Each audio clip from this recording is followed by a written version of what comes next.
Meeting to order for February 10th, 2025. First on the agenda is the roll call. All members present. We do have Doug, who is on Zoom. Second order in the agenda, we're going to open the recess public hearing for Shaw's Supermarket. Is there anyone who's hasn't been sworn in that wishes to speak to this hearing? Okay. Just as we did receive an update to Planning and Zoning Office did receive an update labeled Weekly Updates, December 23rd, ending January 24th. That was provided to the Planning Office, then provided to us. Highlights of note that the flood doors and gates are being supposedly shipped to them on February 24th. Sounds like they've been making steady progress. Their final operational date for the entire system is coming up in March. Does the board members have any questions, comments in regards to this hearing? Okay. I make a motion that we recess Shaw's Supermarket until the March meeting. That would be the last meeting before the date that they've been worked out with the town. I'll second that. Okay, any discussion? Any hands up there? No. Okay. All those in favor? Aye. Aye. Opposed? Aye. Oh, he said aye. Yep. Doug said aye. Yep.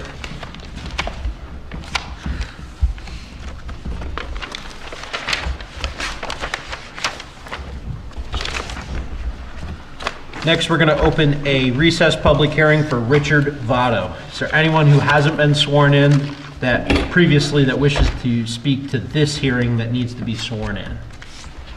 Okay. No, George? Yep. I just want to state for the record, I wasn't here last month, but I have reviewed the minutes and listened to the tapes, so I can participate. Sounds good. Thank you for that, Phil. And I know we got Mr. Votto here. And if you want to step up, tell us which, we did get some new documents from you. Correct. Just want to give us a brief overview of the documents that you have sent since the last meeting, and then we can go into some questions for you. Okay. Richard Votto on behalf of 698 West Hill Road in Ludlow, two contiguous 6-acre parcels request to divide into 8 lots. Jason Waysville is here on Zoom. On the last meeting, the board requested us to refer to subdivision regulations of the town of Ludlow, section 2.1A through J. Since Jason has revised the plan to indicate, to address A through J, and then also, in addition, recently submitted was a retention pond that Jason and I, a professional engineer, had a discussion where was not required by the state, but it was requested by one of the board members on Zoom, I believe, at the first meeting, not the second. This is the third. So I'll let any questions take place, and Jason reintroduce himself and add anything to what was already completed. Hey, Jason, can you hear us okay on Zoom?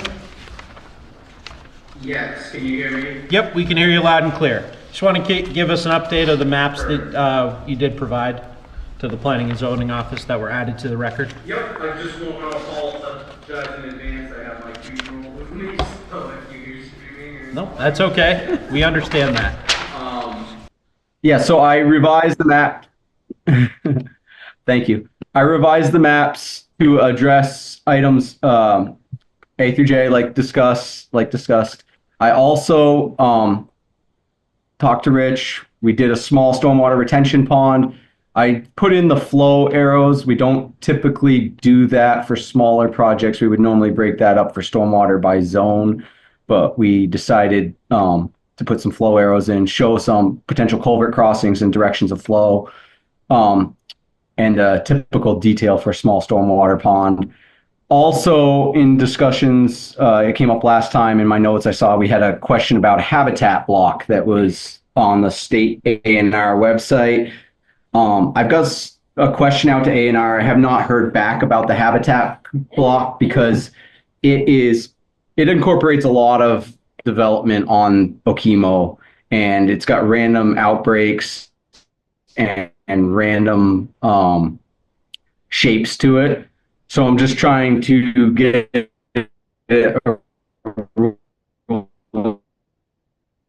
from A&R from us for information moving forward.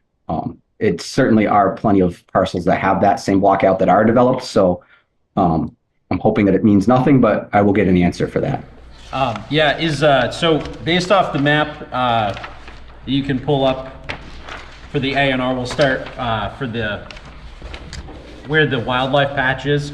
So these lots are encompassed about 2/3 with what is labeled as what we were able to pull up in the office. Up here. It's, what they called it here. Highest priority connectivity block. And so under their definitions, I'll just read this for the record. Highest priority blocks and priority were differential based on their landscape context. Highest priority connectivity blocks are the terrestrial backbone of forests that provide connectivity to all biophysical regions. The backbone incorporates the spines of major mountain ranges, connections outside Vermont to unfragmented habitat, and anchor blocks in fragmented biophysical regions based on abundant known occurrences of rare species and significant natural communities. Where the block that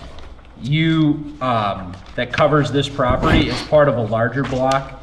If you look at a zoomed out map on their website, which the board does have that view, basically that you're at the fringe of the entire area that is covered for Okemo Mountain and the associated chain of those, which the map that the board has, the parcels are highlighted in yellow, and it's also the parcel to the north of that parcel as well. So that's definitely something that we take an interest of. But we appreciate the updated maps. One thing of note on one of the new maps, it references in the general project notes that this map is only for the use of A&R only. So that's definitely something that needs to be changed. I know probably some other board members have some questions. I'll let them have an opportunity next. Anyone from the board have questions?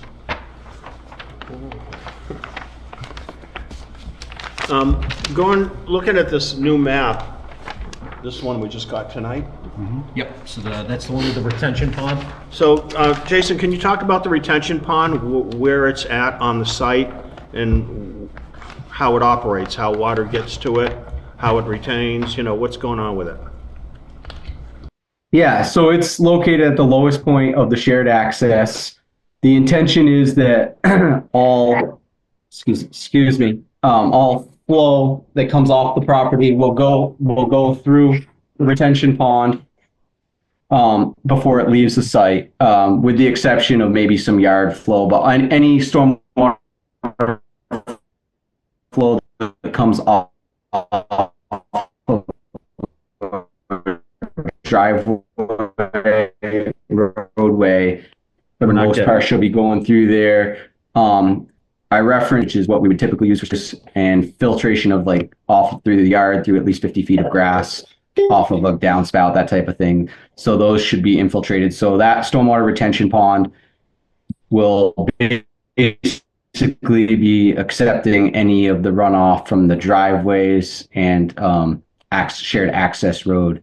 And I also, in that plan, added in the details for things like stone check dams to help retain any sediment, so that the site basically is not emitting anything other than a potentially clean flow of stormwater during certain events. So it shows that it's on lot 8. Who's responsible to keep it maintained, keep it cleaned out, keep it up to date? Who's going to do that?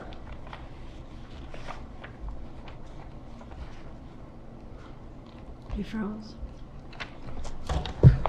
I think we're losing him. Yeah, gotta let him know if you can't hear him. Right, so. Hello?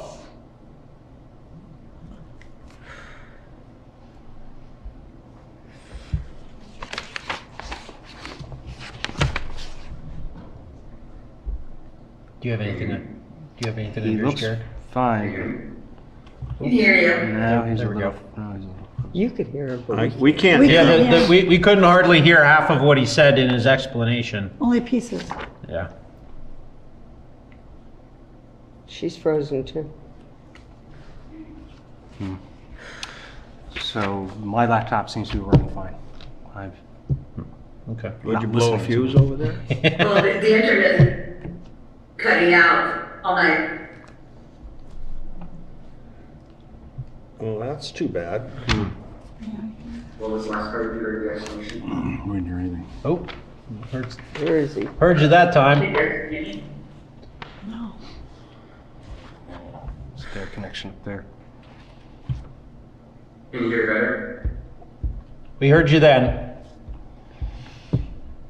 So the stormwater pond, as you indicated, will be on lot 8. Currently, Rich owns them all. It'll be up to him as he sells it or whatever he does with his lots to determine how the maintenance of that will maintain. My guess is it'll be written into some type of deed, but I'm not a land surveyor or a lawyer, so. Okay, maybe that, we'll ask Rich that question. Do you have an answer to that? Being it's a private road, documents would need to be written up by an attorney indicating size of buildings, square footage and such, and I'll make a note to certainly add that to the bylaws of the private road, as other private roads have. Are you gonna have an association? It needs to have something, being it's a private road, because people need to contribute for maintenance of the road and that sort of such. So, yeah, short answer is yes. Okay. Go ahead, Phil. Did that answer your question? Rick, I know Well- you might have more questions. Yeah, I know that in some cases, if not all cases, that these retention ponds are overseen by the state, and they actually come out and inspect them on a regular basis every so many years. According to Jason, That would be on an operational stormwater permit. This didn't qualify for any of them. We didn't meet any of the impervious acreages that would trigger that. So the state doesn't have any oversight. For the state rules, we literally could have not shown any stormwater details and just used best management practices.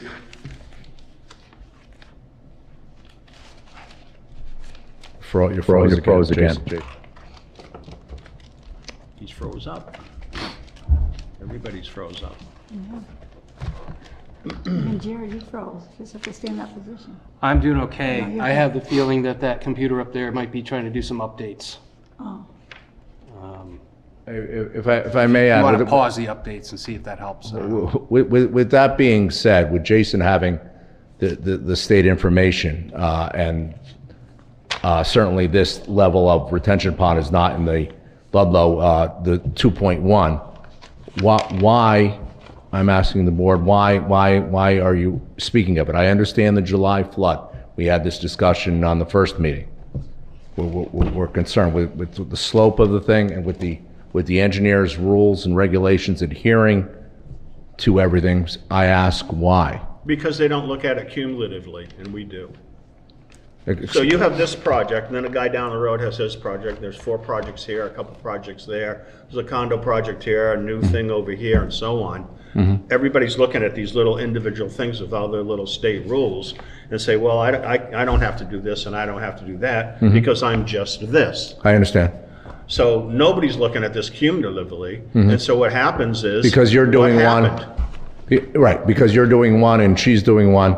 And it's a flaw in our system, and I say system, and it includes the state, because the state says, well, you have these formulas for impervious surface for this project. Correct. You meet a certain formula, so you can do certain things.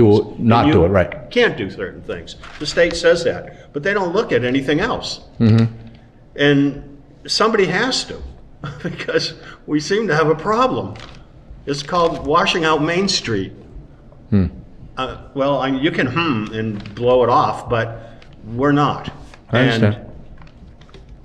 So the other thing, if Go I can ahead. just butt in there for a second, is it's not just 2.1 to reference, right? So this is like It's the whole package, right? This is a whole package, right? And so as you go through there, it gives you some more hints on what those things are and the outlines of what we're looking for. And being that we're in an area that has been identified as a potential hazard, right? Is your higher elevation, all that water goes downhill. We appreciate that you're trying to work towards something, even if the state says that it's not necessary, right? So that's at the local level, this board has the ability to view that accumulated view that says, hey, we've seen that this is a trending problem. Let's try to address this at a better ability. But sorry. No, you said it fine. Get some other questions? Rose had her hand up, but I don't know if she Go ahead, Rose. had her hand up. Hi, guys. Hi, Rich.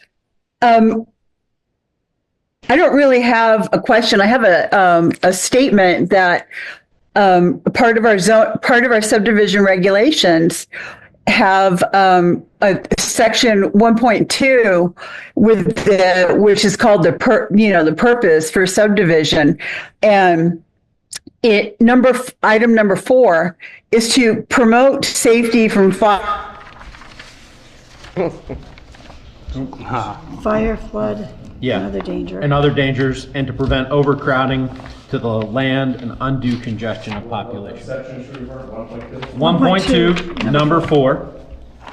And I'll read this for the record. Yeah. And that's why it falls under the guise of this board.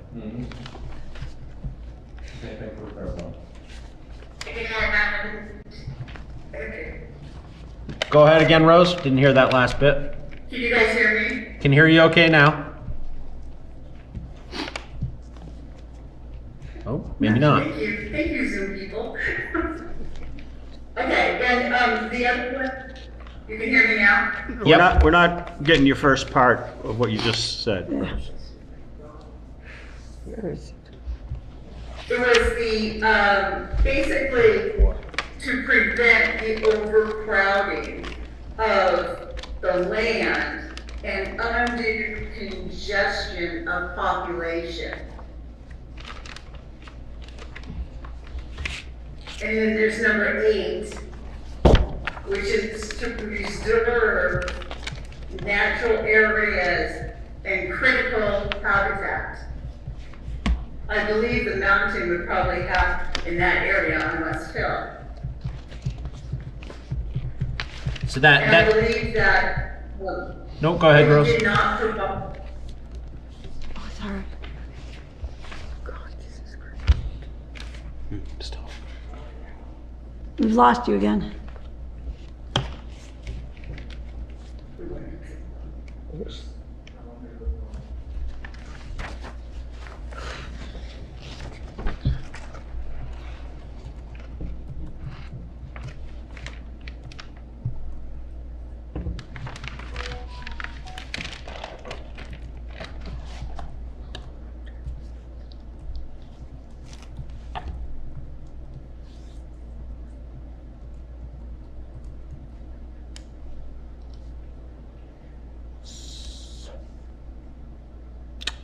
Okay. Oh, you got it? Okay. exactly. Oh, Just, you're broken up. I don't know what helps with people disable the video sometimes. It works better. I suggest that. It's just, my computer's fine. I'm in the Zoom meeting fine. Yeah. So nobody's freezing up here, but So- it's the main computer that's doing all the broadcasting.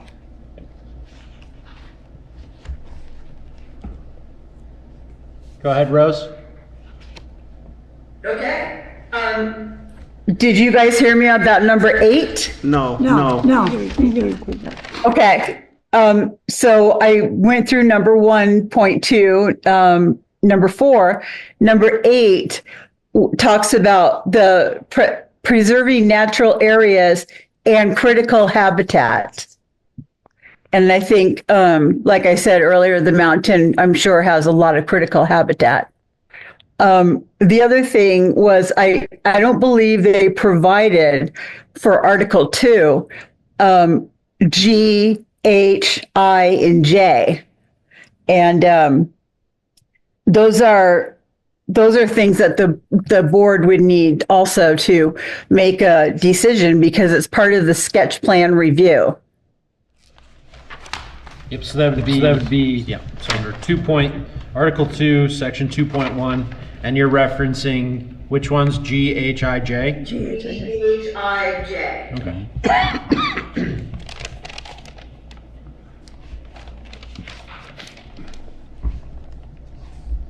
And that's all I have right now. Okay, thank you, Rose. We appreciate your comments. Got it. Thank you. Does any other board members have questions at this time? You got another one? No, we're talking about maps. Yeah, that's where we're on maps right now. So does anyone have any questions more on the maps? Rose has just mentioned critical habitat. Yep.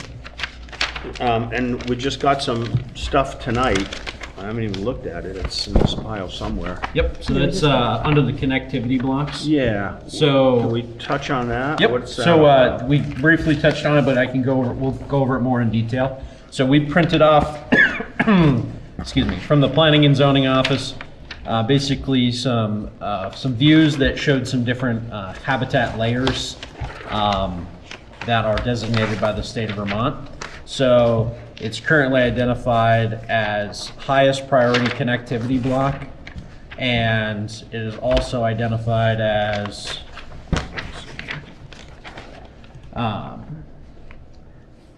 habitat blocks and wildlife corridors. I believe that's section 5, right, Jared? Based off the color, I know the colors aren't, when they print them out, aren't necessarily the best, but that was So these. yeah, that looks like habitat block and wildlife corridor number 5. And was under representative diversity blocks. And so I did read from the connectivity block summary, which talks about those, and that the highest priority connectivity blocks are basically the pathways for the wildlife to traverse Vermont to those different habitats. Sorry, just passing.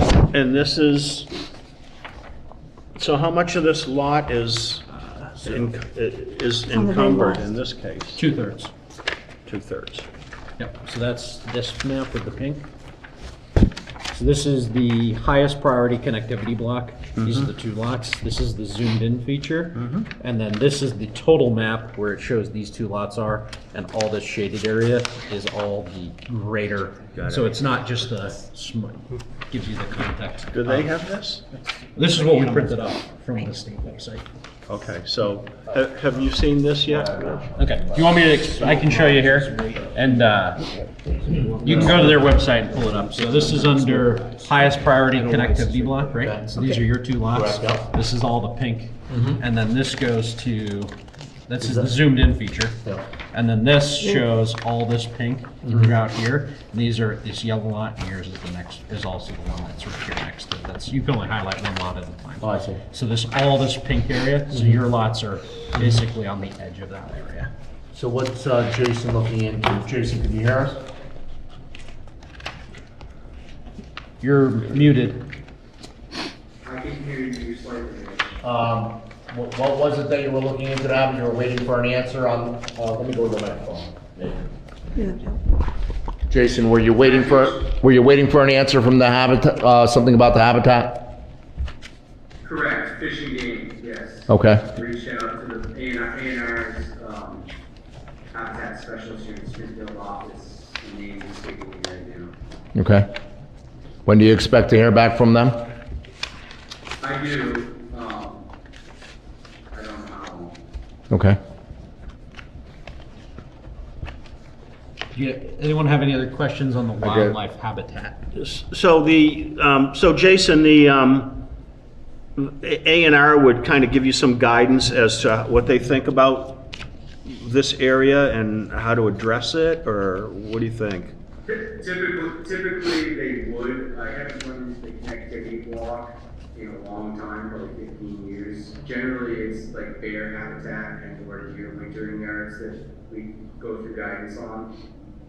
But I assume they have some type of guidance on this. So we'll want to hear from them. Yeah, so we'll want to hear from them.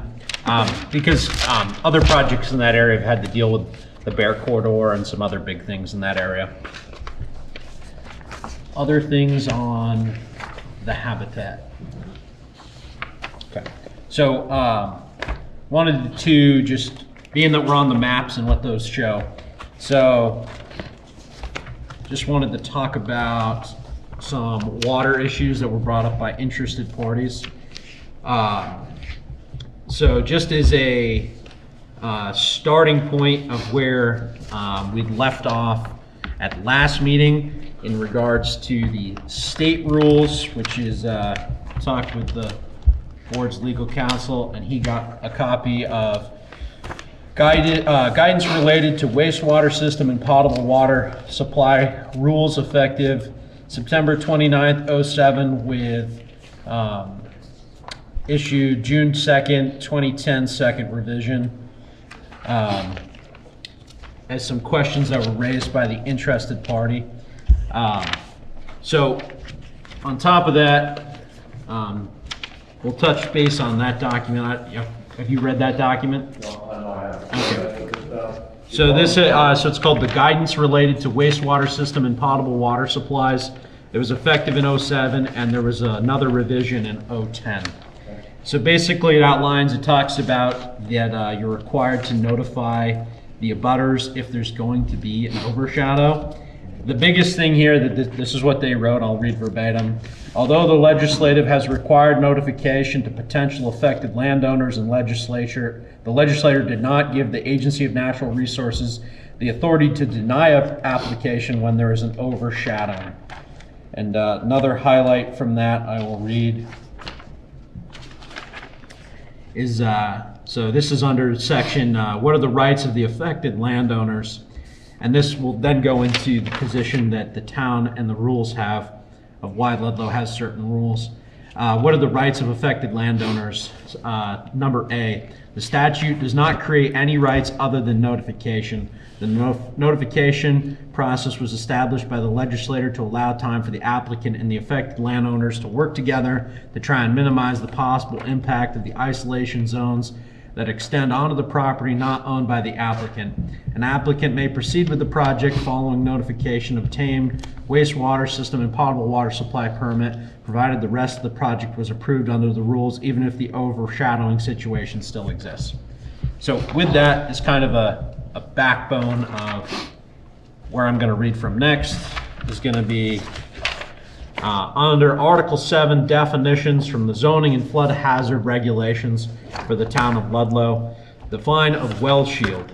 So the well isolation area required by the Vermont Wastewater and Potable Wastewater Division. Ludlow requires that well shields be completely located on the same lot where the well is located. That's pulled from the definitions section. It is under particular sections that we have used the setback limits for very small lots. But this kind of touches back on discussions in meetings 1 and 2 that we had about well shields and the possibility of moving your well shields to be more constrained within your parcels for the development. To continue on some things that were brought up so that you can reference, we're going to look at section 4.7 of the Town and Village of Ludlow, Vermont subdivision regulations. I'm going to read from here. Water supply systems shall be designated and built to meet all applicable state and local requirements. The Development Review Board may require evidence that adequate water supply is available through an existing or proposed system prior to granting final plot approval. That's the excerpt from that. Being that is, the amount of water in that vicinity is already of question, that may be something that's required as well. Any other board members have questions in regards to well shields before I pass it back to them for comments? Julie? Sorry. Go ahead. I do. Go ahead, Phil. Last month you, I'll get it, I'll get it. story of my life. Last month, you guys talked about trying to keep the well shields within the setbacks of the abutting properties. And, you know, that setback is 15 feet? For the signs? Yeah, we can pull that up. So the latest map that I have,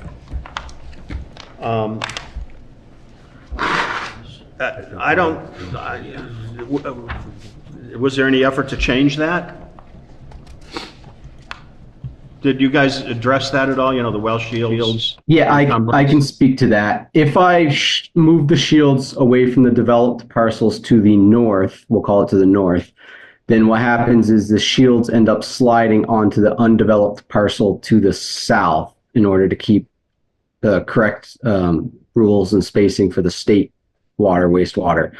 So what I did is after that meeting and going through my notes, I added in the systems approximately where they were, well, the well that feeds the 3 smallest parcels at the beginning of Edelweiss, I added that one in. I had that one shot via survey.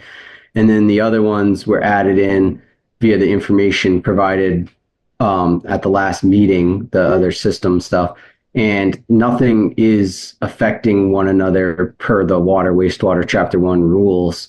So I didn't slide them any further away at this time because number one, like I said, it would encroach on the parcel to the south if I end up moving stuff around a little bit. And number two, it's going to require a revision to the state permit, and I don't want to start moving things around until we know where things have to go, because each time is a fairly sizable fee to the state. I'd like to read something into the record, George. Yeah, go ahead, fire away. Since we're talking about the encroachment of these well shields, and we're really not sure what that encroachment is, and correct me if I'm wrong, Jason, the scale on this map that you provided, it's, was it 40 feet to 1 inch? Yeah, that's what I got, 40 feet to 1 inch. So I'll do the best I can here. Starting at lot 4, the first encroachment is 80 feet into the neighboring property. Also, they have a 40-foot encroachment into another neighbor's property. The next lot 3 is 30 feet into a neighbor's property. The next lot 2 is 40 feet into a neighbor's property. The next lot 1 is 40 feet into 2 neighbors' property, 40 feet. Lot 8 is 70 feet into a neighbor's property. Lot 7 is 25 feet into a neighbor's property. Lot 6 is 25 feet and 20 feet respectively into neighbors' properties. Lot 5 is 30 feet on one side and 10 feet on the other side. And then again on lot 4 at the end has another 70 feet into a neighbor's property. So I just wanted to get that down. These were provided on a PDF, so these might not be the original sizes that they were intended to view on, so the scale might be off. It's probably off. I'm just trying to get an idea, you know, since we're right. talking about the encroachment, it's, They do go encroach. it seems to be a topic here. I just wanted to get into the record. And, you know, any one of these can be give or take a few feet, but not much more than that. I mean, I have a good still ruler, encroaching, and this is to scale, so. Yeah. I just wanted to put that on the No, I record. appreciate that, Phil. You have some more questions?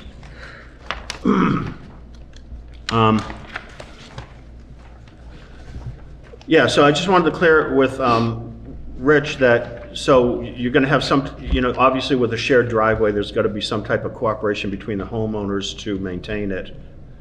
And that would include the catchment area, the water catchment area as well? Right. And that's what you're stating under oath, that you'll do that? Yes. Good. And what did you say, which area did you just say, Phil? I'm sorry? The water catchment area. Yeah, the new the water water- that showed up on the map tonight. I didn't get that. Yeah, we just got it. It just came. Attachment. And as well, you know, that same language will be whose responsibility is to clean it and maintain it, that sort of stuff. Because I could drive you around town, show you a few of them that nature has reclaimed. They're not doing anything, you know? Basically ignored it. Yeah, pretty much ignored it once they got their permit. And I'll be happy to show them to you if you want to take a ride with me. So, yeah, I mean, you know, they do serve an important purpose. You're able to do that here. Good. Or should we intend on tape? Yeah, it's best if you speak in the microphone so everyone can hear you. Is it our intention to go to the March meeting to wait for Jason to hear back from the Habitat? So that's definitely, something we need to touch more on. Right. And if you're waiting to hear back from them, something we need to wait on. Being that kind of in the progress of meetings 1 and 2, right? We saw a lot of problems with your sketch plan, so that's why we didn't even get to the rest of the questions, right? So that's why the habitat wasn't even raised until last month, right? Because that first meeting, we were like, hey, we've seen a lot of problems here, give you that opportunity to fix that. Being that you did not come in for a preliminary review, right, which is your option that's given to you when you talk to the planning and zoning office. Basically, this is a one and done shot sort of deal, where you get to talk about, and basically we give you the feedback and you try to change it, or at any point you can say, hey, you've got enough information, you make a decision. I don't know if we have some more questions we want to talk about, but that's definitely one of the things. Define one and done, as you. So if you had come for a sketch plan review, which is what everyone has the option to come for, which is basically say, hey, this is the idea of our project, right? What are the kind of, this would save you multiple meetings. Yep, I understand. Where you're kind of playing like, oh, this is what I got. These are the, oh, okay, we missed X, Y, and Z, right? As a kind of a future reference. And so now we're in the real hearing. Understood. Where we see an issue, we bring it up, right?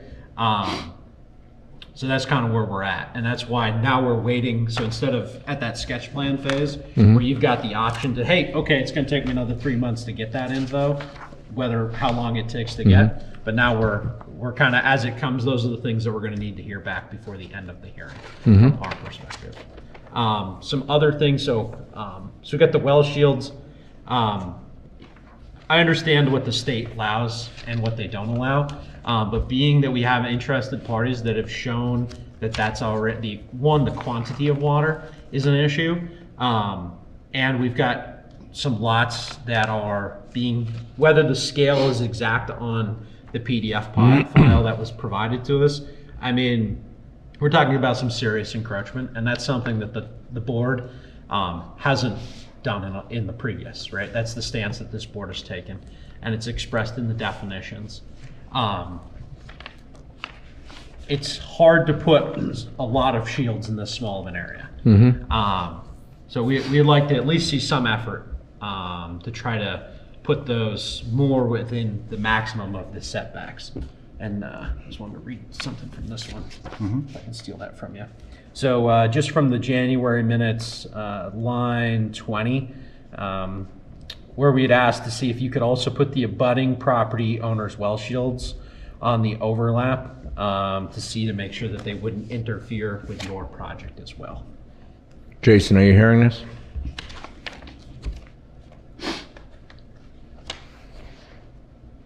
I guess not.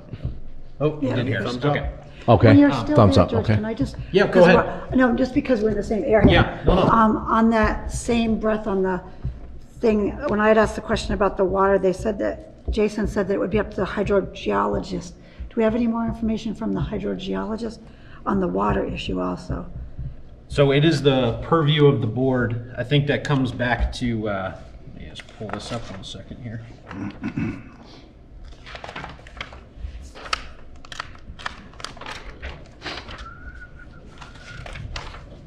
So that comes under 4.7, where the Development Review Board may require evidence that adequate water supply is available. Okay. Is that something the board wants them to provide? I think under the testimony of the neighbors of having their wells go dry, it's really important that we make sure that we don't make it worse. In under 4.7C, it specifically states, there shall be no adverse impact on existing water supplies from the proposed water supply for the subdivision. We've had interested parties give evidence, and that's, you know, the term interested parties is important because their evidence weighs exactly the same amount as your evidence, because they're interested parties. And they've stated under oath that their wells run dry. Julie asked the question last month, and I don't think it was answered. I didn't see an answer in the minutes or how you guys were going to address that. Or did you have a plan for that? Certainly there's been numerous projects on the mountain where they ran test wells, got a hydrologist to make sure that the water supply was adequate for their project, as well as not impacting or having an adverse, quote, adverse impact on existing water supplies. So I guess that question's still out there. Jason, you touched on this in meeting 2. Do you recall what you said? Can you hear me now? Yep. Did you hear? When it comes to water supply in wells, that will be determined at the time we drill them. The state has a 5-gallon per minute requirement for single-family uses unless you provide adequate storage via static water level in the casing, you know, once the well is drilled. So that is kind of semi-addressed in the state's wastewater supply permits. If they have a low yield, we would have to deal with it. As far as interference is concerned, that's the reason we don't drill within a well within another well shield. That's the way the state views it, unless you were drilling a high yield well, then the size of that shield is increasing. We have to start talking about monitoring other wells. So we met the required setbacks to not have to do that in this project.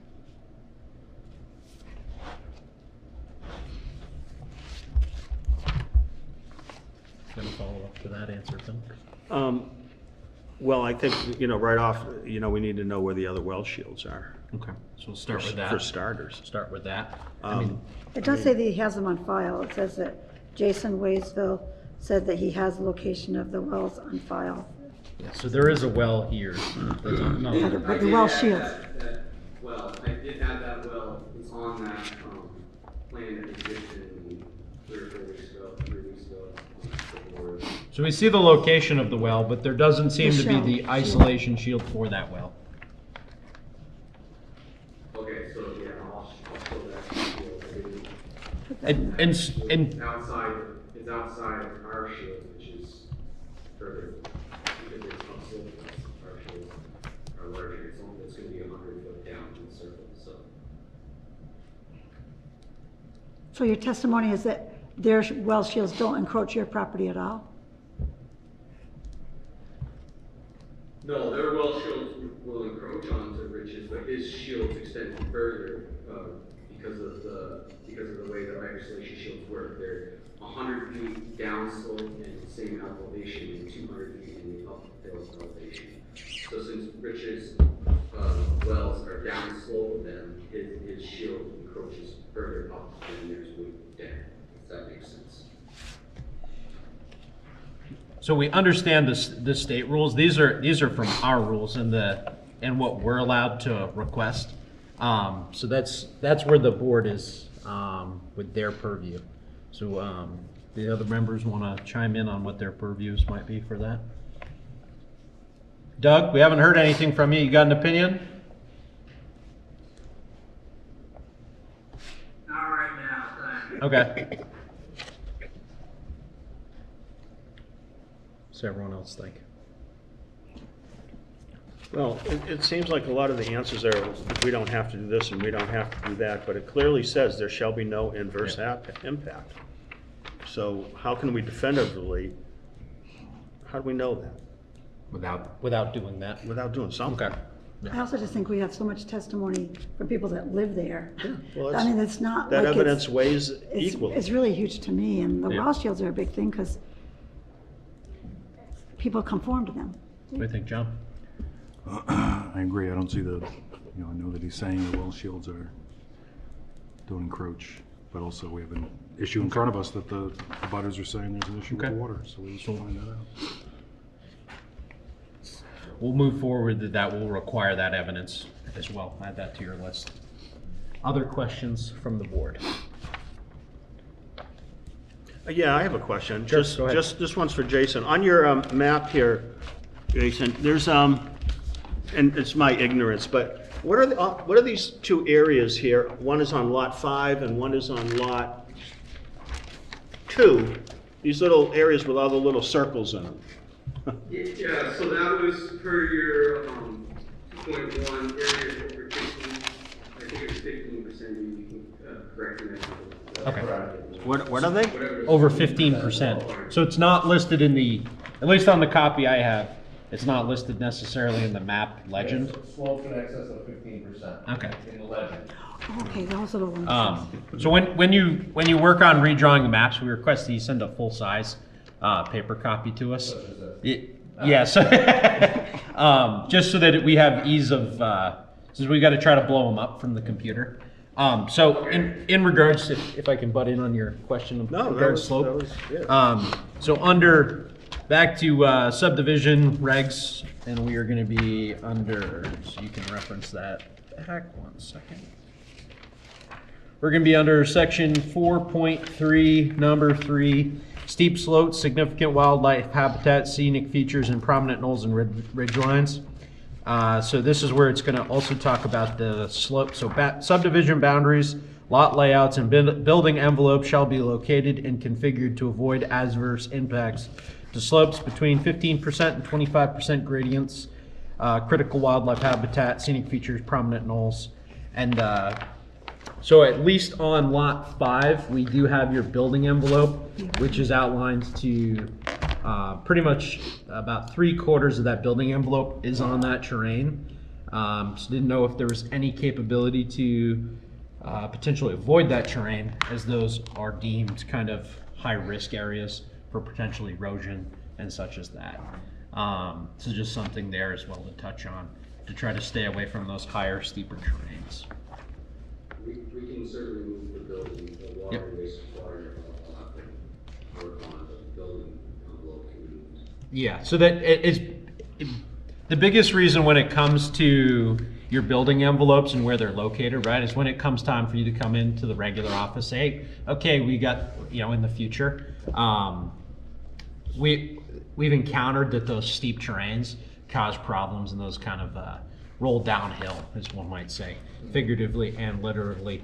So if we can avoid those terrains here at the start of the process, that's another thing that's kind of good. But what else does board members have anything else to touch on? Yeah, so on these two steep areas, which way is the water rolling?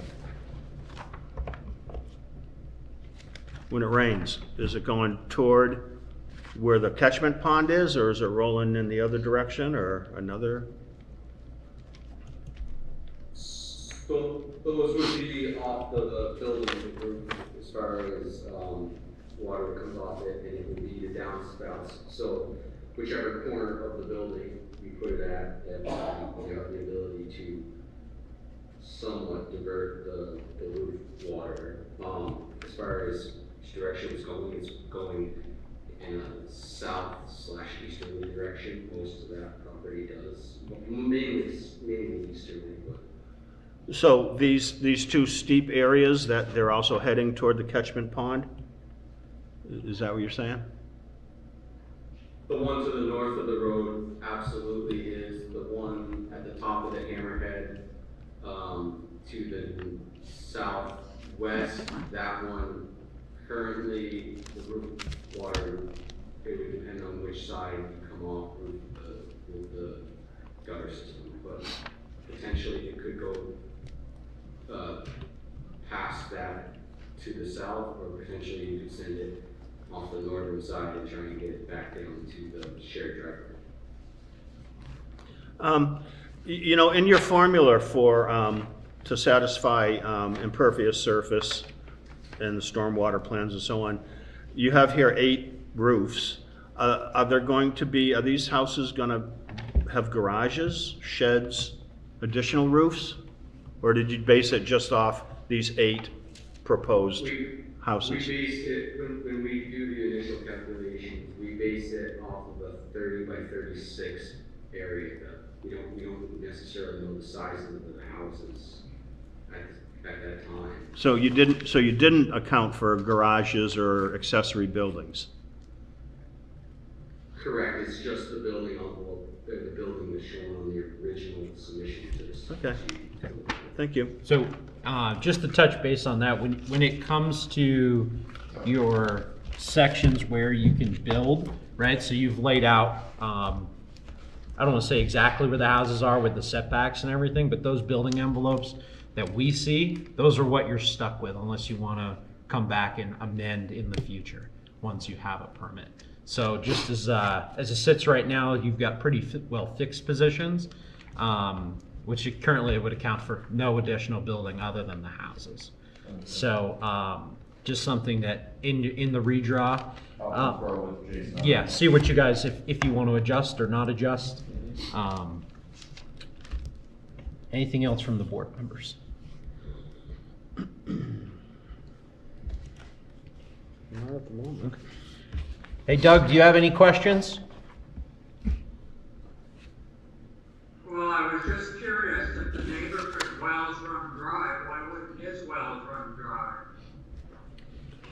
Yeah, so that's why we are going to require that evidence to be provided. Anything else, Doug? No, that's it, thanks. Okay. John, anything? No, good. No, I'm not sorry. I would make a motion that we recess this hearing until the March meeting. I'll second Did that. we want to ask any citizens if they had anything else to say or no? Yeah, so under discussion, is there any other comments for this hearing? I don't know if anybody's here for this. Sure, fire away. I guess appreciate the retention pond. The 4 properties that are on the southern side of that Hammer T intersection, would all of those flow into the retention pond? Because all of those, the 4 southern properties are all sloped towards the abutting homes. So I don't see how physically they could get to a retention pond at the bottom of that driveway. I guess that's my question, concern. That's a good question. Yeah. I can speak to a portion of that. That the driveway portions would go to the retention pond. The house, as I referenced previous on the other upper lot, those are going to use simple disconnection. So that is going to be roofs to downspouts through grass lined infiltration or grass area 50 feet for infiltration. That's the method that would be used for the roof runoff. So no, the roof runoff will not go to the pond. Yes, the shared access and driveways will. Thank you. Okay, so any other comments under discussion? Is there any hands raised there, Jared? No, there are not. The date of the March meeting is when? I believe it's also the 10th. So the days are the same next month as they are this month. Confirm that will be the March, Eric? Yes, you can. All those in favor? Aye. Aye. Opposed? Thank you very much.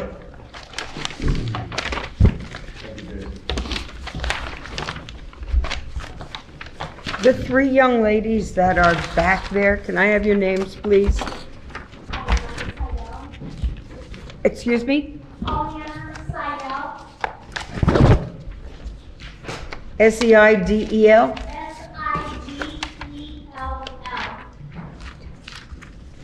And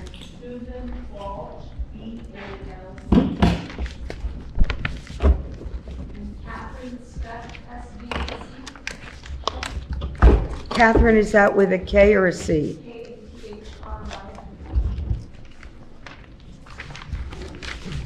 And I got Eugene. And I got Heather, but you too.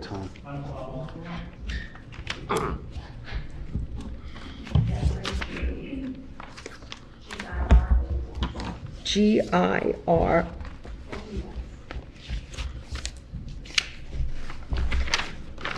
Thank you. Next on the agenda, we're going to open a recess public hearing for the Bull Run Water System Incorporated. And I see we got Ted, and he's previously sworn in. Is there anyone else that is here to speak to this hearing that was not sworn in? George? I'm going to recuse myself from this hearing because Okay. I didn't listen to Ted go on Okay. about it. Sounds good. Can you hear us okay, Ted? I can. Okay. Can you hear me? Yep, I got you loud and clear. So we got the technical difficulties wrangled up. So based off of what we talked last month, and we did receive the fire letter from Chief Whalen, and basically goes off of the same requirements. I just wanted to give him that opportunity to chime in. And I'll just read through his, have you seen the letter, just to make sure? Yes. Okay. And I have a copy of it. Okay, so just for the record, I'll review through the following conditions. Approved construction and work permits shall be obtained by the Vermont Division of Fire and Safety prior to any work. All noted conditions shall meet, and the project shall be compliant with the state-adopted edition of NFPA 1, NFPA 101, and the Vermont Fire and Building Safety Code. Number 2, requirements of previously submitted ability to serve letter shall be met. That regards to the Pete Kalinda letter that was referenced before. 3, fire department water supply requirements shall comply with NFPA 1, Chapter 18. And number 4, training and understanding the system shall be provided at the completion of the project. And that's in reference to the Ludlow Fire Department. You okay with all those conditions? Yes, sir. Okay. The one thing that was raised, and looking back to the minutes, you did say you did have the state fire permit. We don't have a copy here, right? At least in my file to look back through. Yeah, I sent that on to Jared and Rose a couple of weeks ago. Okay. The one question that was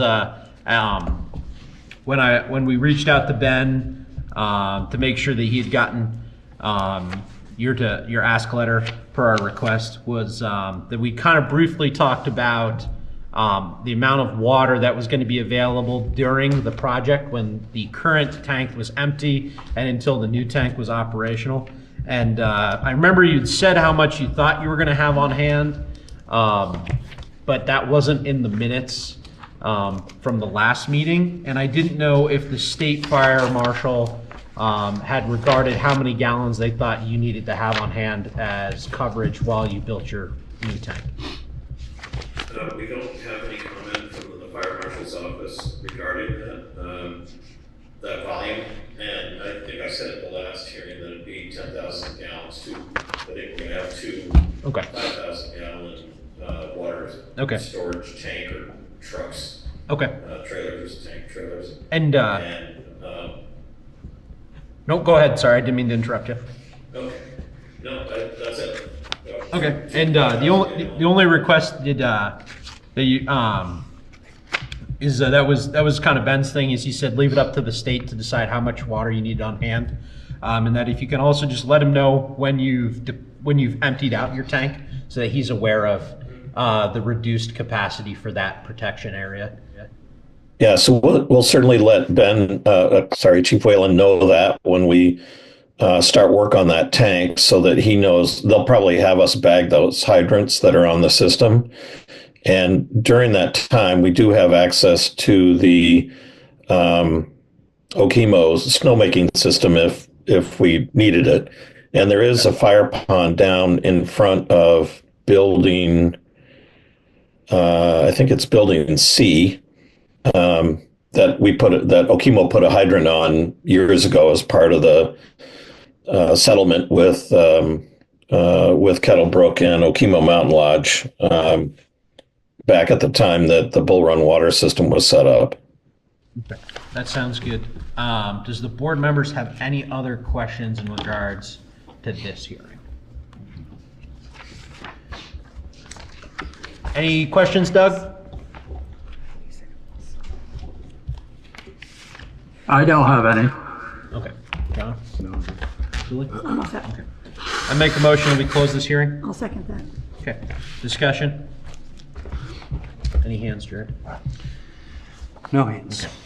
All those in favor? Aye. Aye. Opposed? Thank you very much, Ted. Aye. Thank you very much, Ted. We appreciate it. Thank you all very much. Really appreciate your help on getting this moving forward.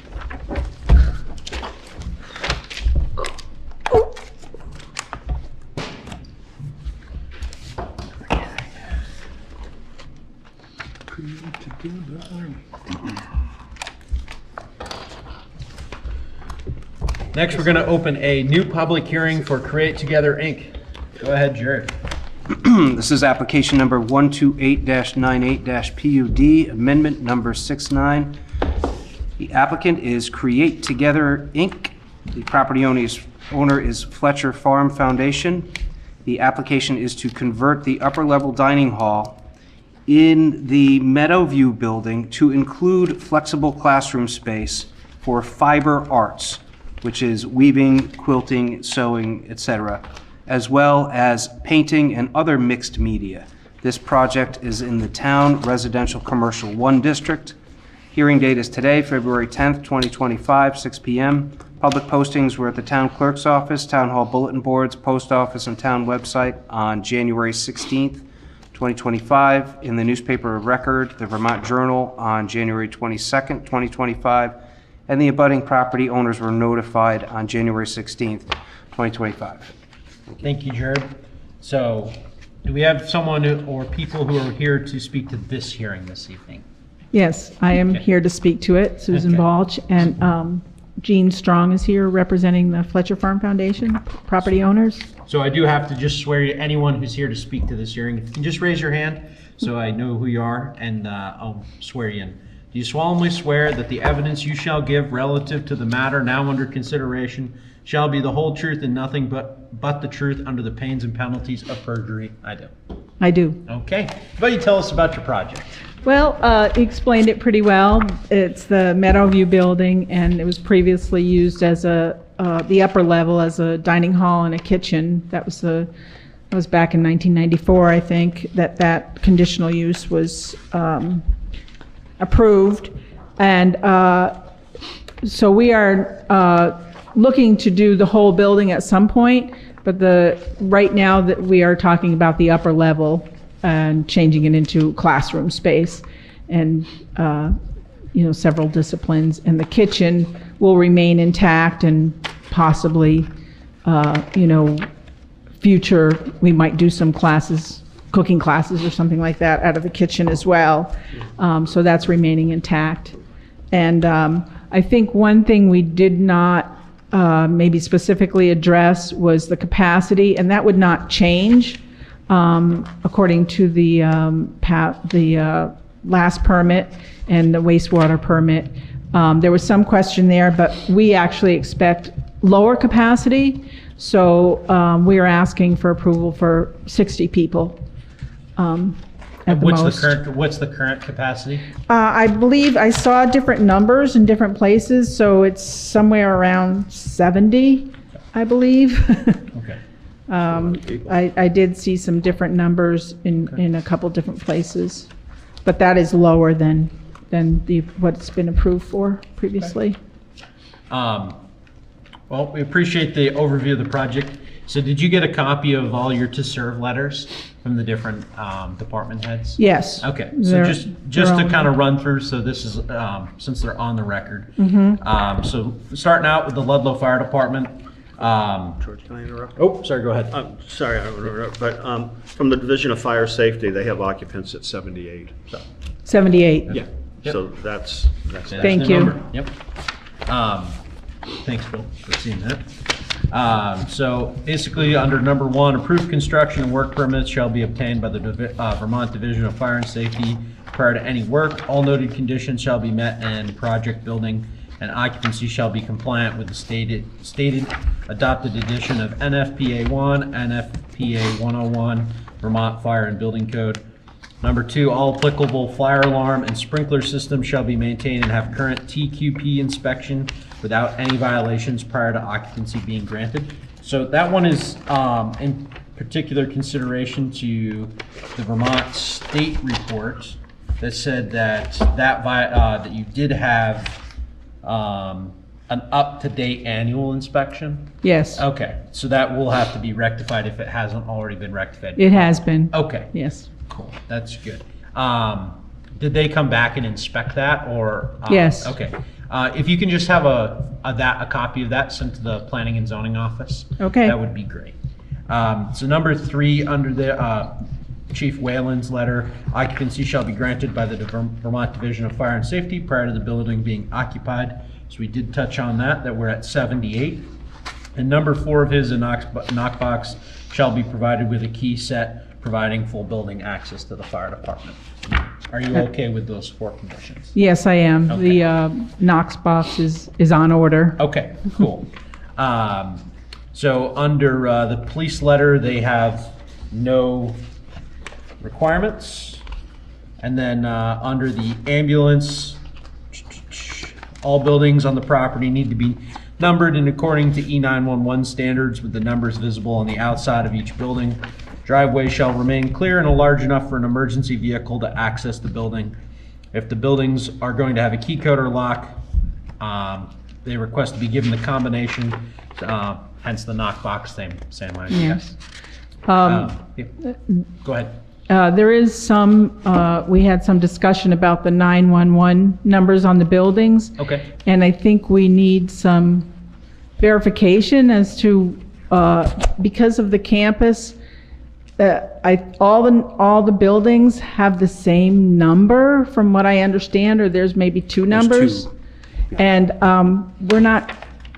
they're conflicting with, Jared, maybe you can help me with this. Yeah, it's possible, so I have to reach back out to the state and see how they view it, and what they would like to do. So they're going to advise me and you and create together. Yep, so basically, in the end, basically from this board's perspective, you need to have an address so if something does happen that they know exactly which building. The campus Right. is pretty large. Right. We don't want them going to the wrong building. Exactly. Most of the people who do know which building we're talking about, but just in case that's one of the Yeah, requirements. yeah. And then We'll make it happen. We'll we did take care have of your that. letter from the Ludlow Electric Company as well, with no issues there. Does the board have any other questions?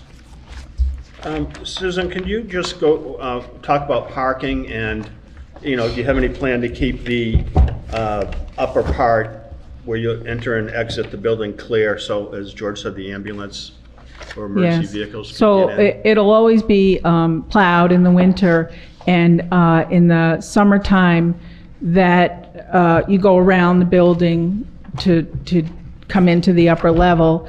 And so that will be used for, there's handicap parking on the side, and there's still room for another vehicle to come in, and people will load and unload, and then they will park either in the parking lot or beside the road. So that there will only be, if somebody has to park up there for handicap parking. Otherwise, they will just be temporarily going up and coming back. Okay. You have, in the building, on the site visit, I noticed three exits. Yes. And you'll keep those clear and Yes, not obstructed. absolutely. Ludlow has adopted dark sky or downward lighting. Is there going to be any new lighting that would be like, holy smokes, what's that over there? Or We don't have plans for lighting. We have lighting both on the upper and lower level and on the Weave House So if we right now. condition, to be in compliance with the dark sky initiative, it's just downward directing lighting, so it's not obnoxious. Would that be a problem? I don't think so. You gonna be putting up any new signs or anything? Yes, so we will, when we put up a new sign, we will go through the permit process for that sign. We do have plans for a sign. We may be working with, Last is also going to be operating in the same area. And so we're planning on consulting with them and maybe work together on that signage. Do you know what hours you're expected to be operating? Probably from 9 a.m. till, we will have some evening hours. Okay. Probably not past 9 to 9. Okay. Other board member questions?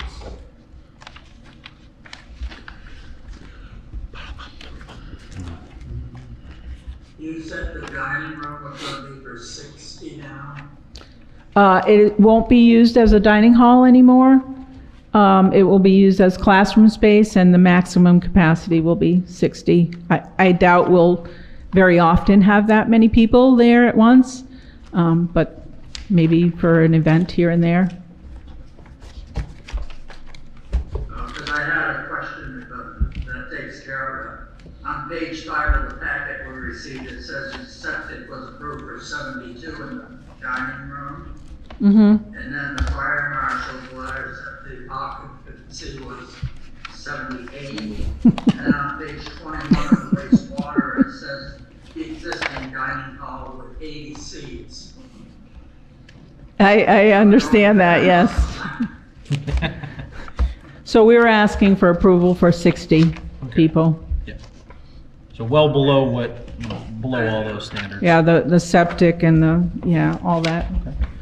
And I believe we have 48 spaces, parking spaces, that we've been previously approved for.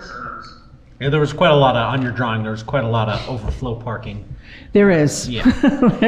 Yeah. Not so much in the winter, but yeah, there is, we'll be busier in the summer. Other board member questions? I don't have any. I'll make a motion to close the hearing. Second? Discussion? Any hands, Jared? No hands. Okay. All those in favor? Aye. Aye. Opposed? Thank you very much. Thank you. Thanks for all your help, Rose and Jared, helping me navigate this whole process.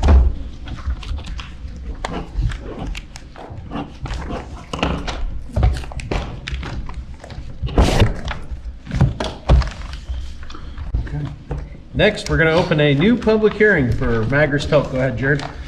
This is application number 88-207-CU, amendment number 10, and 452-17-Act 250, amendment number 1.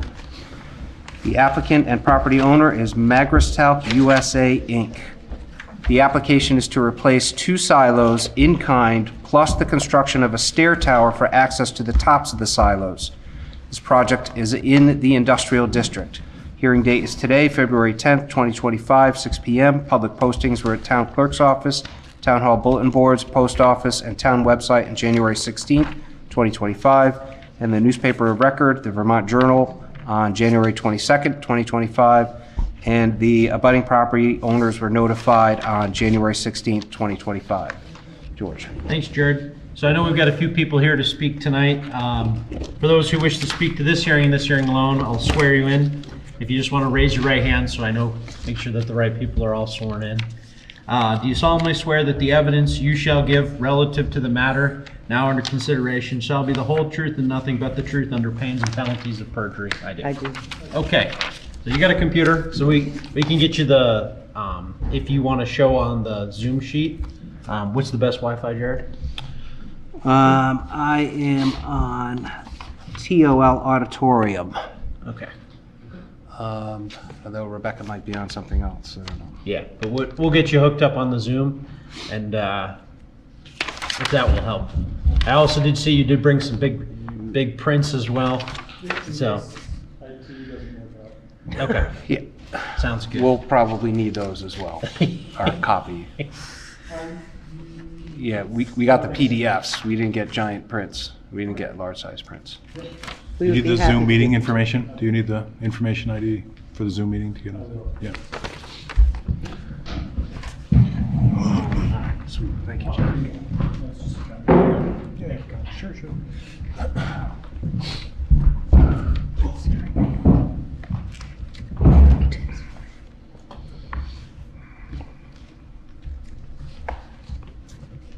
So while he's getting set up, good evening.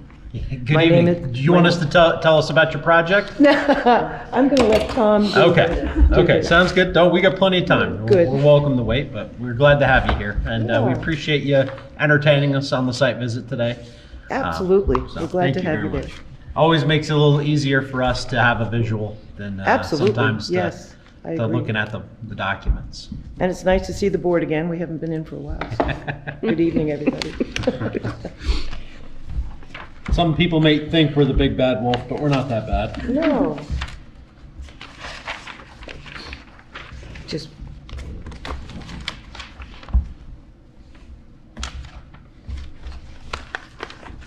So for those of you that haven't seen us for a while, my name is Robin Riley, and with me tonight is Tom Osborne.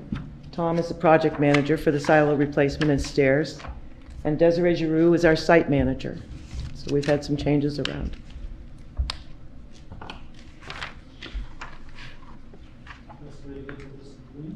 Through our website, ludlow.vt.us. And then search for agendas.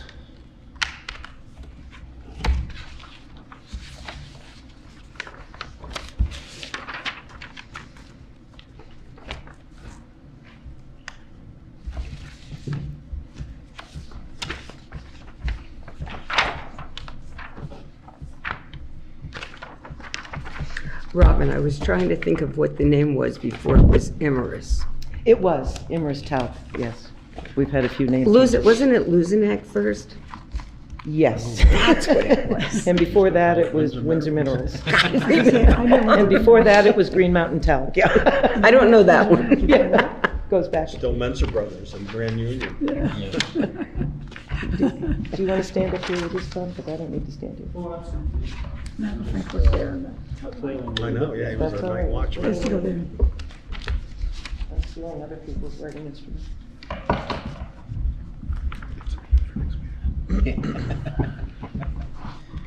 That working out for you? I think so. Yeah, I've got Ludlow VT Water Commissioners meeting. Nope. Nope. Swing and a miss. Water Commissioner.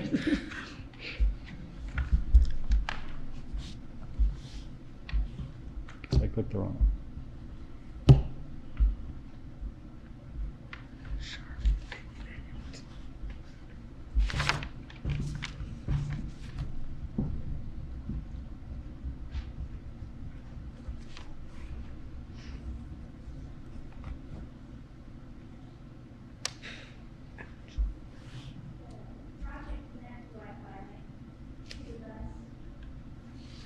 I'm going from my cell phone. It's yeah. No, it's steering wheel and the seat issue.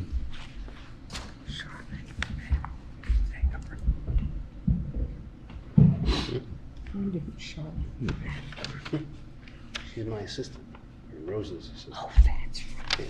Yes. What's their last name? Well, hers is Galley.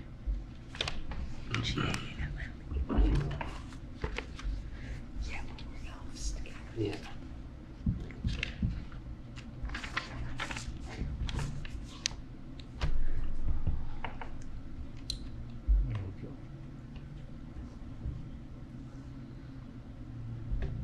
Don't know where it is. Look at this beautiful room.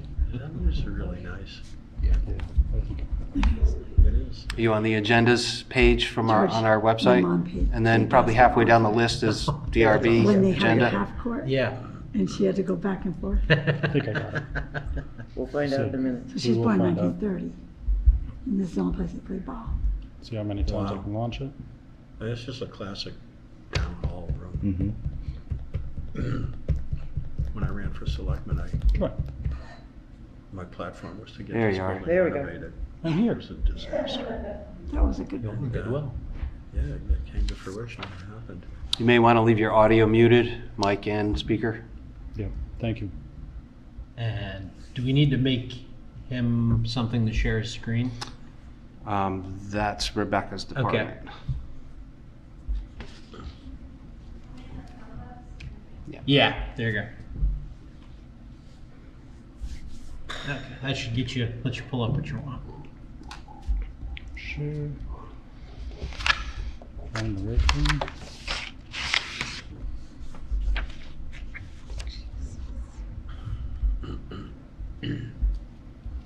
Here we go. So, Niagara South, 73 East Hill Road. The project is 71 East Hill Road. This is an overview of our site. You can see. Just might want to speak a little bit more into the microphone. You might need to adjust that.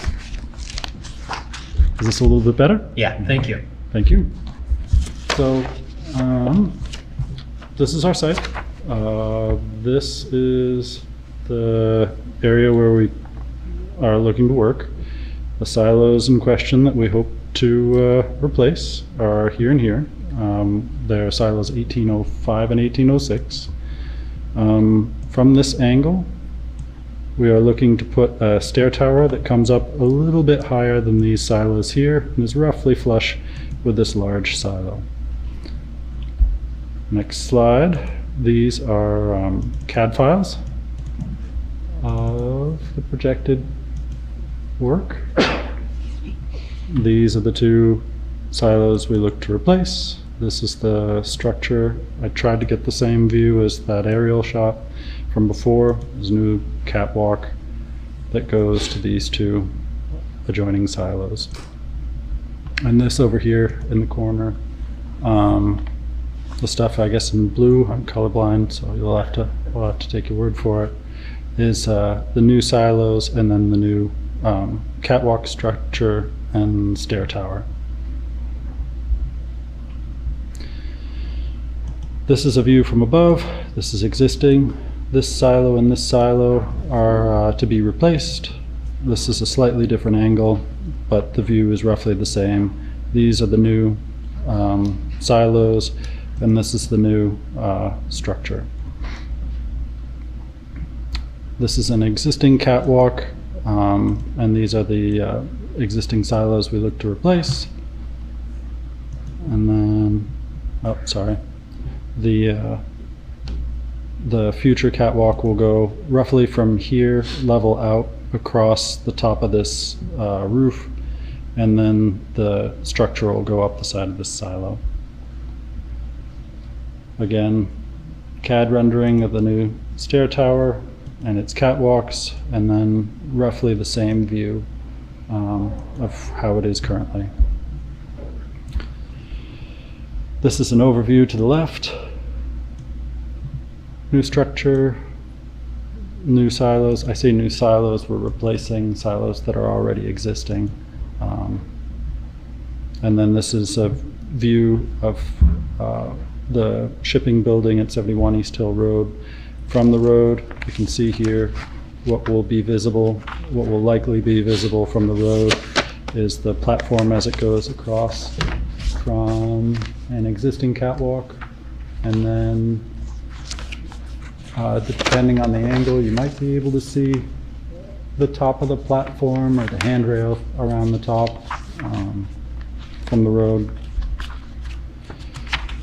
This is roughly, if you can see through the trees across the river, this would be the area from 103 with the new structure in the background and then above. That's what we are looking to do this summer. Thank you. Questions from the board? So you're replacing two of the silos that were there today. It's really comprehensive. So is your plan to doing two now, or you'd have down the road, is your plan to replace more of these? Yeah, as ideally we'd go through all of the smaller silos are about the same age, and they do, as with anything, have an expected end of life. We're hoping to get to some of them in the next few years. The exact timing, not 100% sure on. We're looking to repair to the following year, one of the larger ones hopefully next year. And then at some point between now and the end of time, they'll all either be replaced or repaired in place. Other questions from the board?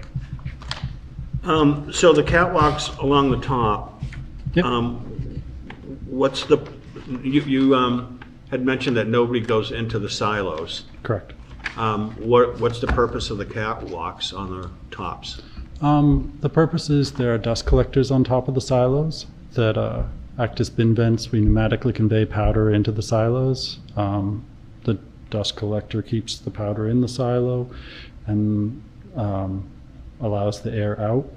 Those get caked and they need service, so people have to go up there to fix or replace them. Also, the pneumatic conveying lines that are up there, they wear out eventually. Talc isn't particularly abrasive, but we are sandblasting the inside of a steel thing. They do wear out. And then there's also level sensors and pressure indicators and I&O stuff that lives up there that also needs a little bit of service now and then.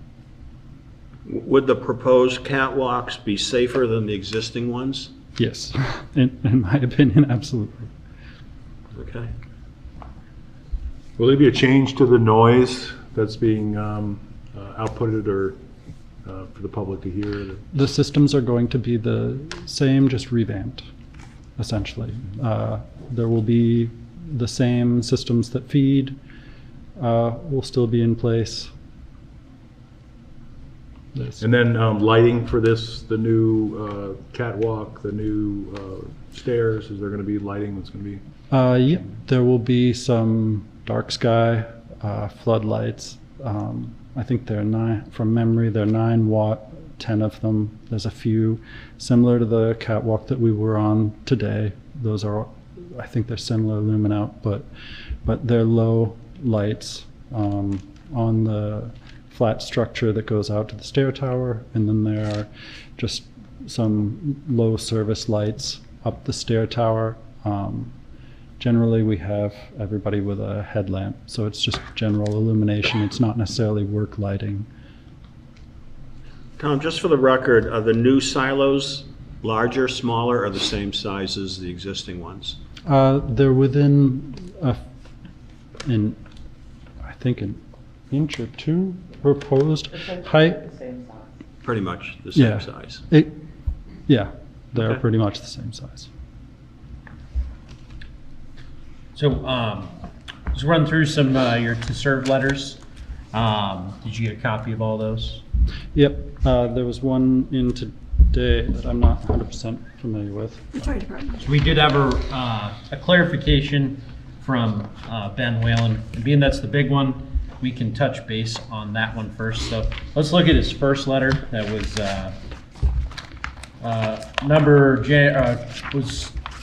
dated Wednesday, January 15th. Basically, the things he outlines, and kind of even in his opening paragraph, the Ludlow Fire Department understands that Magris Health relies on its service to perform rescues of individuals within its facility, to include confined space and rope rescue. The Ludlow Fire Department does not currently have the internal resources and equipment or training to meet these standards, and will utilize outside teams to support performing any such rescue.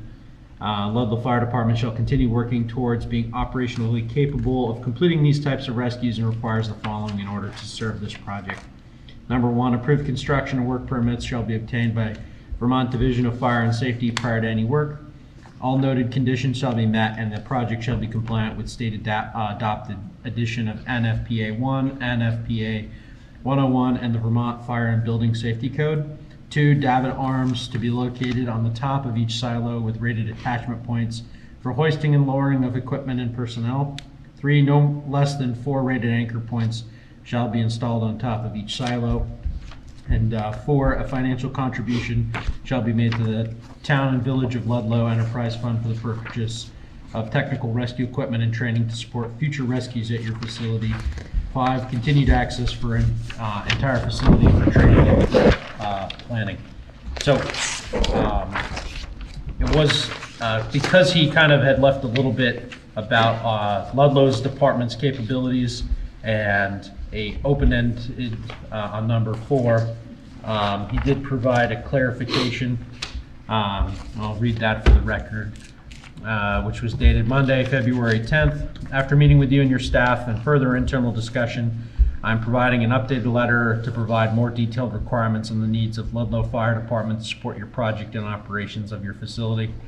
The Ludlow Fire Department understands Magris Telk relies on its service to perform the rescues of individuals within its facility, to include confined space rescue and rope rescue. Ludlow Fire Department does not currently have the internal resources and equipment or training to meet these needs and will utilize outside teams to support performing any rescue. Ludlow Fire Department shall continue working towards operationally capable of completing these types of rescues and requires the following in order to serve the department.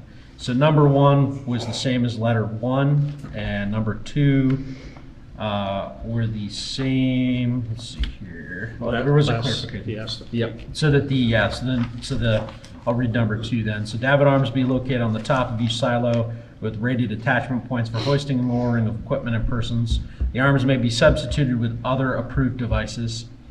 And number 3 is the same. And then under number 4, he has a clarification.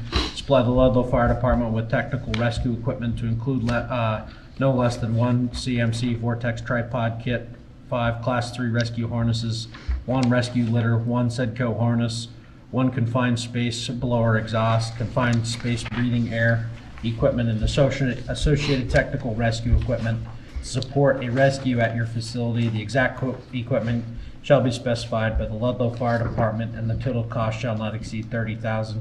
This equipment shall be kept and maintained by the Ludlow Fire Department. Number 5, provide funding to train no less than 6 fire department personnel to NFPA 2500 compliant certification, excuse me, in confined space rescue and technical technician and rope rescue operations. Funding shall cover the tuition, travel, and hourly wages of the personnel not to exceed $42,000. Number 6, continued access to the entire facility for training and pre-planning. From my understanding, from Chief Whalen's comments, that the timeline for a technical rescue that we would normally use that would come in, so like let's say Chester or Rutland, the expected would be between an hour and 2 hours for them to come and provide that source. Being that this is a potentially low occurrence, high risk environment, right? Like that would mean potential death in that time frame. And that's where that clarification kind of comes in nice. Basically where this, did he talk with either of you about these? I received a call from him this morning, or actually an email at about 8 o'clock this morning. I called him, and he said he would be updating the letter. Okay. I actually had to reach out for a copy because he didn't include me on the list. So I did get a copy of the letter, and I appreciate the board rather expounding on why he's included this. Do you have more comment, or shall I continue? I've got another comment to go along with it. And so being that you guys have kind of a unique situation in comparison to the rest of Ludlow, right? You're the only kind of facility of that type that we service. Normally, commercial projects are hit with some sort of fee for equipment. Yes. And in the past, it's usually based off of a square footage fee. That's correct. So in the case of this, the town had decided that we were going to go with hire a full-time fire chief to try to provide better service to the town. And being that where he came in with this this would be the initial cost to be able to provide that service on an on-call basis, to provide that protection. And then from there on in the Ludlow Fire Department would have that in their regular budget. Being that this is a particular case for your facility, the initial kind of startup is what's being asked for to make that coverage. Being that we know that you've got other projects potentially of further silos, that this startup would not be included as part of that. So it would still have the NFPA requirements, but that was, I believe, the gist of his letter and asking for those requirements. Now, I know those numbers are large, So that's why we're having this discussion. So I appreciate your explaining that a bit more. Please note that we received the letter at 8 o'clock this morning, and the hearing is at 6 o'clock tonight. We do understand that was not necessarily... The timing wasn't great. Yeah. Also, if I may, I'm sorry, but the silos aren't new. They've been there since '76. And Tom speaks correctly. Our facility has been in place since 1974. The silos have been there for a while. We also raised 5 silos with the Genesis project in 2016. And as you said, it was charged by square footage. The cost there was $3,060.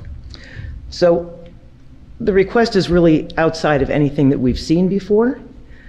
And I appreciate what the fire chief is saying he needs to do. He speaks to confined space. We don't go in our silos. Okay. So that's one thing to note. It also brings up concerns in some of the language too, for liability, insurance risks, engineering concerns. That's not something we can solve in 8 hours. Understandable. And we have had a wonderful relationship with the fire department. We're not contesting that at all. We always have. We've opened our gates to them. We've had them in for training, and they've been fabulous for us. So I have no complaints about the fire department. I think we need some time to work through this. Okay. It's not something we can answer for you tonight. Nope. I think we also have some opportunities for some different types of equipment that might be worth looking at. Sure. I think this board would gladly entertain some sort of plan that you work together with them.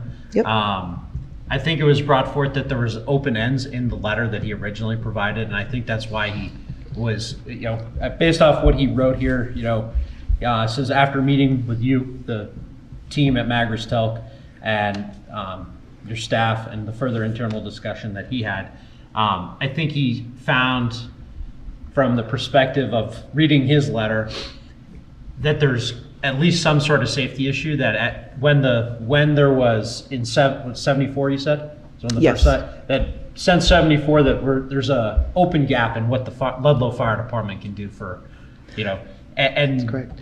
And being that this is now coming back to be rebuilt, I don't imagine that all the NFPA's things were around in 70. Yep. So the standards have changed a little bit. And understandable. And so I think this board would entertain you. Obviously, 8 hours is definitely not enough time to That's correct. to handle that situation. But we're open to, we want you to be safe, right? And we understand that it's a low occurrence but high risk, right? If something does happen.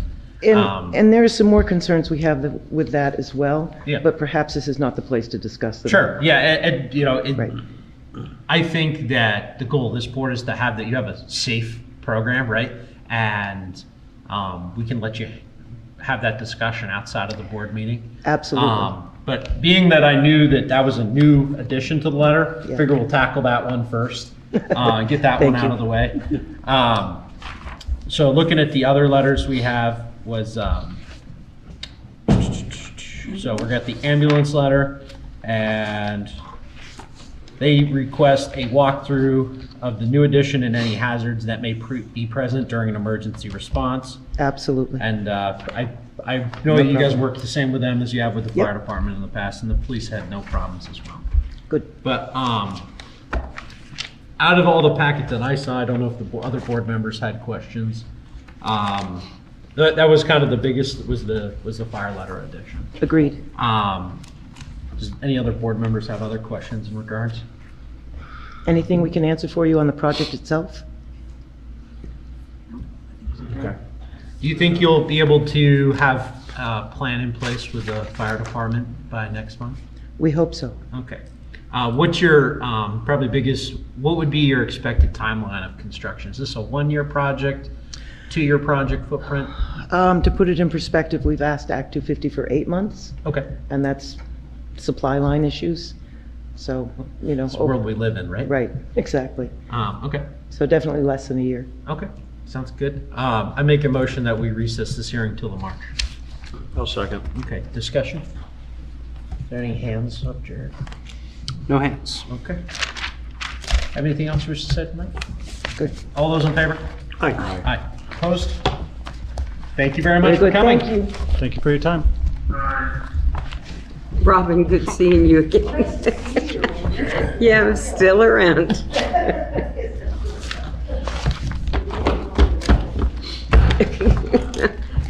Everybody have all your minutes?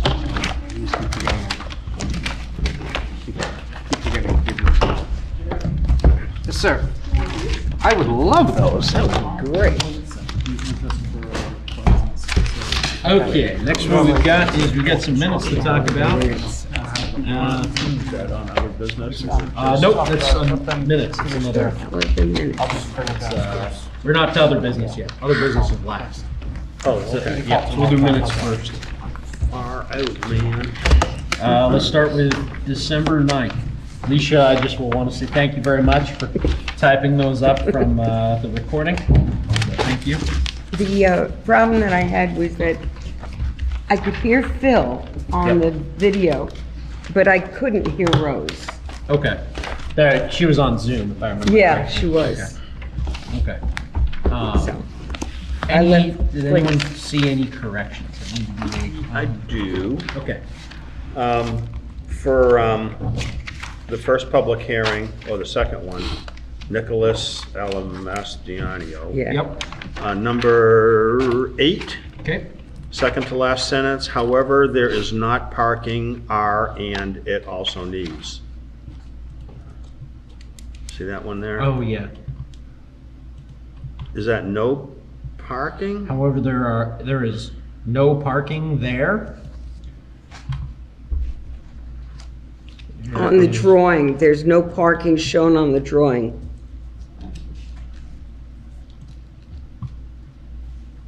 Okay, so no parking. And it also needs the dimensions. Yeah, it also needs the exact dimension of building. So yeah, so there's no parking. There's no parking on the drawing. There's no parking area. Ah. That's what it Okay, is. no parking area. And yeah. also needs the exact dimensions of what the building, the dimensions of what you are building. Yeah, okay. What else you got, Phil? The next page, same hearing, number 25. He said that would be to construct within 30 feet. Was he talking about the parking area? What was he? The house? I think it was 30 feet from the road. Or was it from the stream? Because the above and below, they're referencing the stream. I would think maybe the stream. Okay. Okay.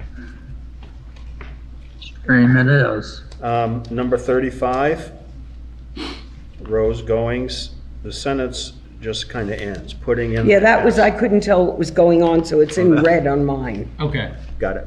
Okay. So I also will just preface that that hearing was, application was withdrawn. Right. Okay. I was just sitting around with Yeah, nothing no, to no. do, so I cruised through them, that's all. Yep, okay. Anyone else got anything on December? Okay. And we can do, we'll make a motion for both of them. So let's go January 13th. What's everyone got? I wasn't here, so. I'm on page, I guess it'd be page 2. For number 6, the very last sentence. He said this board likes to the plans. He said that we do not. He said this board likes, I don't know what that means, that last sentence. George, you said it. Okay, he said that this board likes to the plan. He said that we have the permits and the developments have not been built. So I think it's in reference, so if you look at the sentence before that, so if the current property owner sells, the lot size setbacks and building sizes must be on the plat and the permit stays with the land.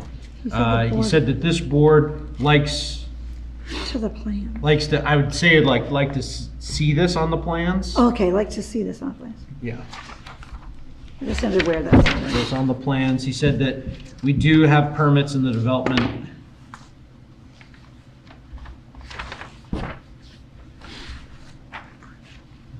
So that we do. I think I don't know how you'd exactly structure it, but I think it in reference that we like to see it on the permits and the developments before things are built. Wait a minute. If the current property owner sells. It just the sounded lot. strange. So this is, I believe it's in regards to the building envelopes, so that the building envelopes need to be on the plans, so that when they come in for permits and developments in the future, that those have already been established. So what do you got next? All I have is it's not numbered, so I'm trying to go backwards. The third from the end, page number 16, you just need to take out the word "and." What page? There's no page number. Yeah, I can't do page numbers anymore. I It's don't know okay, what it's okay. happened. So where would it be? Put them in next time. The third from the back? 1, 2, 3. Okay, yep. Number 15, all it needs is, it just says, number 16, George Tucker Jr. asked, and that is where, Okay. Just take Asked, that. and just eliminate the and. yeah, just ask. Okay. Just, that makes sense, the rest of it. Okay. I have no problem with the rest. I make a motion that we accept the minutes of both December 9th, 2024 and January 13th, 2025 as corrected. I'll second that. Discussion? All those in favor? Aye. Opposed? Other business, we've got our Mill Condominium Association bi-weekly update that's in there, dated, received Monday, February 3rd. Just for our information. For review. Anything else under other business? Okay. I make a motion that we, for adjournment. I'll second. Discussion? All those in favor? Aye. Opposed? Thank you very much, folks. Have a great night.